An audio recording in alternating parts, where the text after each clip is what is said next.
అత్తాకోడళ్ళు కడవల్లో వెన్న దాచుకునేవారు. కృష్ణుడు ఎక్కడొస్తాడో అని. కృష్ణుడు ఏం చేశాడంటే రానే వచ్చాడు, ఓ రాత్రి వచ్చాడు, శుభ్రంగా వెన్నంతా తినేశాడు. వెళ్ళిపోయే ముందు కొంచెం వెన్న కోడలు మూతికి రాసి వెళ్ళిపోయాడు. అత్తగారు పొద్దున్న లేచి కడవ దగ్గరికి వెళ్ళింది. కడవలన్నీ ఖాళీ. కోడల్ని లేపడానికి వచ్చింది. మూతి మీద వెన్న ఉంది. ఆశిముచ్చా రాత్రి నేను పడుకున్న తర్వాత వెన్నంతా తినేశావా అని ఆ కోడల్ని పట్టు కొట్టింది.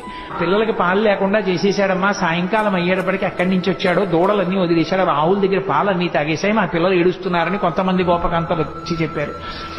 కృష్ణుడు ఇంటికి వెళ్ళాడు. ఆ అత్తా కోడలు ఉట్టి దొరికితే తాగేస్తాడని చెప్పి ఉట్టి కింద ఉంటే ప్రమాదం అని చెప్పి పైన కట్టేశారు.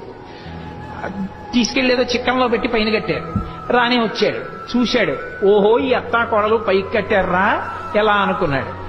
పీటలు రోళ్లు అన్ని తీసుకొచ్చాడు, అక్కడ వేసాడు, వాటి మీద ఎక్కాడు. ఇలా చెయ్యి పెడదామని చూశాడు, అందలేదు. పీటలు రోళ్లు వేసుకున్న అందనంత పైకి పెట్టేశారా, వీళ్ళ పని చెప్పాలనుకున్నాడు. ఓ రాయి ఒకటి తీసి కిందకి అన్నం పెట్టాడు. చక్కగా పైనుంచి కారిపోతోంది. హాయిగా అందరూ చేరలు పట్టి తాగారు, వెళ్ళిపోయాడు. ఒక చోట ఒక అత్తా కోడలు అంతకన్నా చాలా తెలివైనవాడు. ఇలా వచ్చి ఎక్కడో ఉట్టి కట్టి పెట్టినా తాగేస్తున్నాడని వాళ్ళు ఏం చేశారంటే కుండ చుట్టూ గంటలు కట్టారు. వచ్చి ముట్టుకున్నాడో గంటలు మోగుతాయి, అప్పుడు పట్టుకోవచ్చు అనుకున్నాడు. ఆయన ఏం చేశాడు, పీట వేసుకున్నాడు, రోడ్లు వేసుకున్నాడు, పిల్లల్ని ఎక్కించాడు, ఆ వీపులు ఎక్కాడు, దగ్గరికి వెళ్ళాడు. ఎలా ముట్టుకోవడం, ముట్టుకుంటే గంటలు మోగుతాయి. ఓ గంటలలారా మీరు మ్రోగకూడదు అన్నాడు. అవి విన్నాయి. చక్కగా వెన్న తీశాడు, పిల్లలందరికీ పెట్టాడు. ముందు వాళ్ళకి పెడితే కాంత అంత ఎండవు. అందరికీ అందింది. ఇప్పుడు ఆఖరణ తను తీసుకుని ఇలా నోటి దగ్గర పెట్టుకున్నాడు. గంటల గనక మోగి. అరే మిమ్మల్ని మోగద్దన్నాను కదా, ఎందుకు మోగారన్నాయి. ఏం చెప్పమంటావు పరమేశ్వర, వాళ్ళకి పెడితే ఊరుకున్నా, నువ్వు నోట్లో పెట్టుకుంటే నైవేద్యం అలవాటు గంట మోగడం, అందుకని మోగేశాను.